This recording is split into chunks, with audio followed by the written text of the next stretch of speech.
Em nome de Alá, o misericordioso, o misericordiador, todo louvor pertence a Alá. A Ele louvamos, buscamos sua ajuda e pedimos seu perdão. Aquele que Alá guiar, ninguém poderá desviar, e aquele que Alá deixar desviar, ninguém poderá guiar. Testemunhamos que não há divindade além de Alá e que Muhammad é seu servo e mensageiro, e que a paz e as bênçãos de Alá estejam com o profeta Muhammad, com seus familiares, companheiros e seus seguidores até o dia do juízo final. Amém. Assalamu alaikum wa rahmatullahi wa barakatuh, irmãs. Esta é a nossa aula 2.1, que corresponde ao estudo das páginas da 80 até a 128 do livro 1, Manual para Novo Muçulmano. Na aula passada, nós aprendemos diversos pontos importantes sobre a religião islâmica. Como vimos, o muçulmano é aquele que se submete a Deus e começaremos a aula de hoje esclarecendo como uma pessoa se torna muçulmana. A religião islâmica não é algo passado de pai para filho, nem tampouco é destinada limitadamente a certas pessoas com base no país em que elas vivem, com base na cultura, com base na raça ou classe social. Qualquer pessoa pode se tornar muçulmana, e para isso não é preciso que ela se batize ou passe por algum ritual religioso. Basta que essa pessoa faça um testemunho de fé, que é conhecido em árabe como shahada, para que ela possa então entrar na comunidade islâmica. Neste testemunho, a pessoa deve dizer Ashhadu an la ilaha illallah wa ashhadu anna Muhammadan abduhu wa rasuluhu, que significa: eu testemunho que não há divindade além de Allah e testemunho que Muhammad é seu servo e mensageiro. E assim a pessoa se torna um muçulmano. Este testemunho é curto, é simples, mas para que a pessoa possa se ter o benefício sobre ele, é preciso que ela esteja atenta a algumas condições, porque esse testemunho por si só não livra a pessoa do castigo eterno. Os hipócritas, que assim desejarem, poderão dizer essas palavras e ainda assim não ter a intenção, né, de crer no que elas significam. E por isso os hipócritas são uma das pessoas, da categoria de pessoas que serão castigadas no dia do juízo. Com base no estudo do Alcorão e da Sunna, os sábios do conhecimento religioso classificaram algumas condições para que o testemunho de fé seja válido. Poderíamos fazer uma aula apenas para falar dessas condições, mas neste módulo trataremos delas brevemente. A primeira condição para a nossa shahada ser válida é o conhecimento. A pessoa precisa saber sobre o que ela está testemunhando. Quando você vai diante de um juiz testemunhar contra ou a favor de uma pessoa, por exemplo, você deve conhecer o assunto que está sendo julgado. Um estranho que desconhece o caso jamais poderá testemunhar sobre ele. Então, de igual modo, irmãs, a pessoa que quer se tornar muçulmana, ao fazer o seu testemunho, deve ter o conhecimento mínimo sobre o que este testemunho implica. Por exemplo, se a pessoa faz a shahada, mas não sabe que no Islã Jesus, que a paz esteja com ele, não é adorado, como que a shahada dessa pessoa pode ser válida? Vejamos as evidências para esta afirmação. Alá disse no Alcorão, no capítulo 47, versículo 19, então sabe que não há Deus senão Alá e implora perdão para teu delito. E disse também no capítulo 43, no versículo 86, exceto os que testemunham a verdade enquanto sabem. Semelhantemente, o profeta Muhammad, que a paz e as bênçãos de Deus seja sobre ele, disse: aquele que morrer sabendo que não há ninguém digno de adoração além de Alá, entrará no paraíso. Isso foi relatado por Muslim.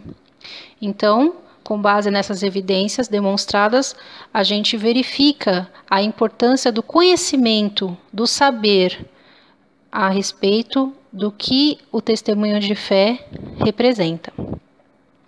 A segunda condição para o testemunho de fé ser aceito é a certeza. Para que a nossa shahada seja válida, devemos ter certeza sobre o que nós estamos testemunhando, ou seja, a shahada da pessoa que tem dúvida, por exemplo, se o profeta Muhammad, que a paz e as bênçãos de Deus esteja sobre ele, é o mensageiro de Alá, que Alá nos proteja de termos essa dúvida no nosso coração, mas a pessoa que tiver essa dúvida, então a shahada dela não vai ser válida, ainda que ela diga a sentença completa, a dúvida impede que a charrada seja aceita. Qual que é a evidência? No Alcorão, capítulo 49, versículo 15, Allah disse: os autênticos crentes são apenas os que creem em Allah e em seus mensageiros, em seguida de nada duvidam, e lutam com suas riquezas e com si mesmos no caminho de Allah. Esses são os verídicos. De forma similar, o mensageiro de Allah, sallallahu alaihi wasallam, disse, conforme relatado por Muslim: ninguém encontra Allah com o testemunho de que não há ninguém digno de adoração além de Allah e que eu sou o mensageiro de Allah, sem dúvida acerca deste testemunho, exceto que ele entrará no paraíso. E a terceira condição para que a charrada seja válida é a aceitação. Não basta a pessoa saber, ter certeza, se ela não aceita. Há pessoas também que aceitam só uma parte do Islã e rejeitam a outra parte. Por exemplo, acreditam que Allah é único e que Muhammad, sallallahu alaihi wasallam, é o seu servo e mensageiro, mas a pessoa não aceita a poligamia, o jihad ou várias outras regras religiosas. Então, como essa charrada pode ser válida? Não, para a nossa charrada ser válida, fazer o nosso testemunho de fé com total aceitação de tudo que o Islã prega é imprescindível. Allah disse no Alcorão, capítulo 2, versículo 85: credes então numa parte do livro e renegais a outra parte?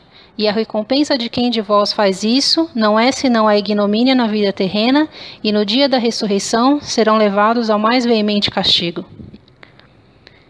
E a quarta condição, irmãs, para a charrada ser válida é a submissão e obediência, que nada mais é do que a manifestação da nossa crença através do que sentimos, falamos e fazemos. Não basta fazer o testemunho de fé, ter conhecimento, ter certeza, ter aceitação, se as nossas atitudes forem contrárias a tudo que o Islã prega. Devemos nos comprometer a seguir o Alcorão, a obedecer o mensageiro de Allah, sallallahu alaihi wasallam. E a evidência está no capítulo 39 do Alcorão, versículo 54, em que Allah disse: e voltai-vos contrito para o vosso Senhor, e islamizai-vos para Ele. Allah elogiou aqueles que se submetem ao seu comando através de suas ações. Allah disse no capítulo 4, versículo 125 no Alcorão: e quem melhora em religião que aquele que entrega sua face a Allah enquanto benfeitor? Na verdade, Allah claramente faz desta uma condição de fé, irmãs, que a pessoa se submeta ao comando dele e do seu mensageiro.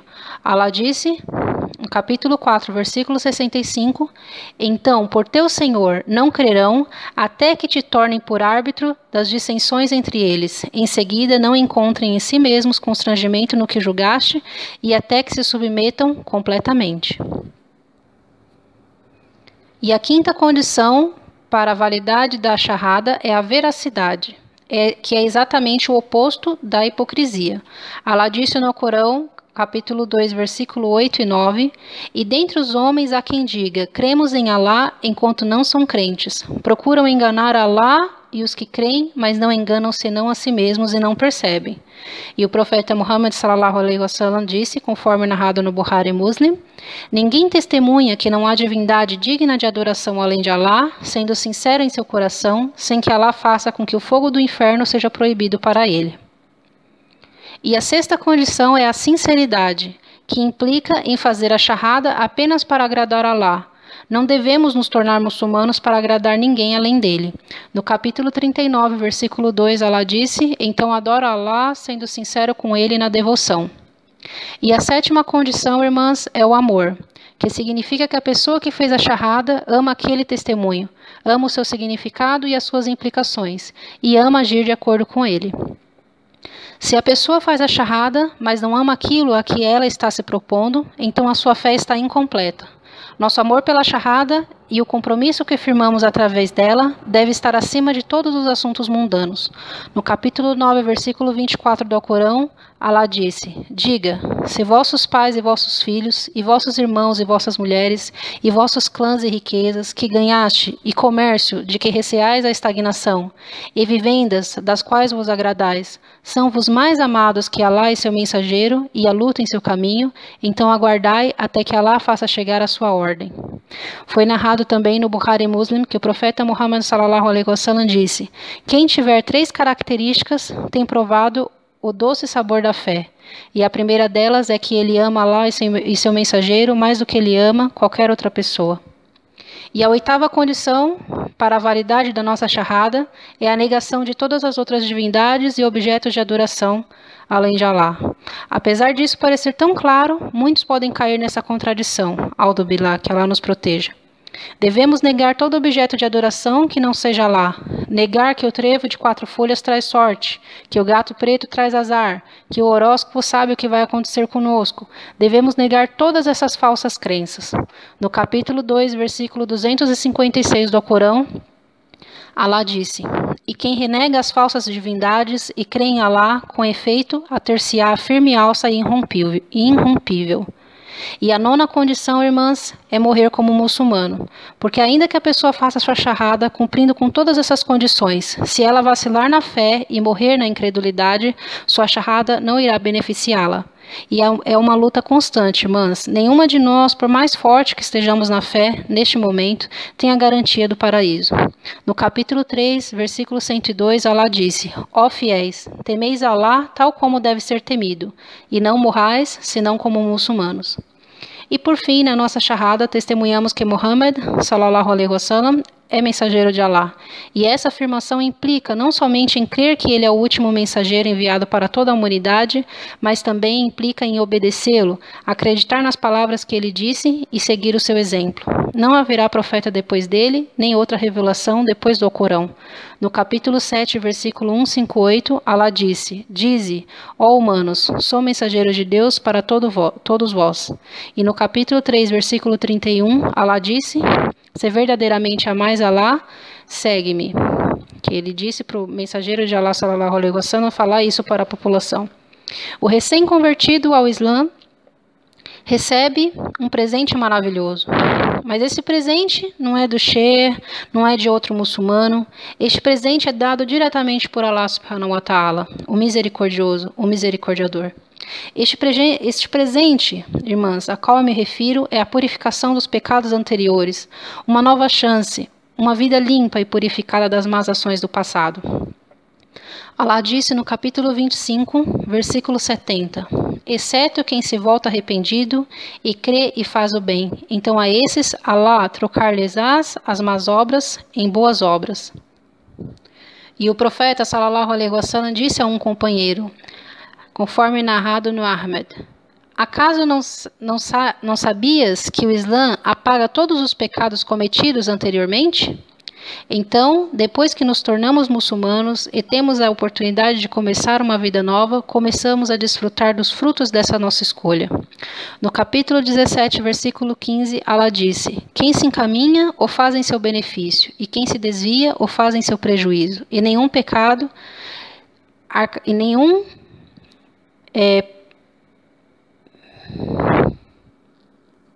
nenhum pecador arcará com a culpa alheia. E um desses frutos é conhecer Allah, e este é o maior benefício, irmãs. A oportunidade de conhecer Allah verdadeiramente, estudar seus nomes e atributos, adorá-lo e estarmos cada dia mais próximo do seu amor e satisfação, nos dedicando para cumprir com o objetivo da nossa criação, que é adorá-lo. Outro fruto é a verdadeira felicidade, aquela que, independente dos bens materiais, das pessoas, do que temos ao nosso redor, da ausência de dificuldades, aquela que nós sentimos, que é a felicidade alcançada através da satisfação de Allah, a qual Ele coloca em nossos corações. Outro fruto é ser justo com nós mesmos, porque adorando Allah, sem atribuir parceiros a Ele, estamos salvando a nós mesmos do castigo eterno. Ninguém além da própria pessoa que comete idolatria pagará por isso. Outro fruto é a satisfação de Allah e o paraíso na próxima vida, nos mantendo firmes nessa jornada com a orientação de Allah.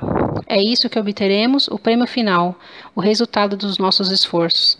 Que Allah facilite essa jornada para todas nós e nos guie e nos faça residentes do paraíso, irmãs. E essa foi a nossa aulinha de hoje. Louvado seja Allah, o Senhor do Universo.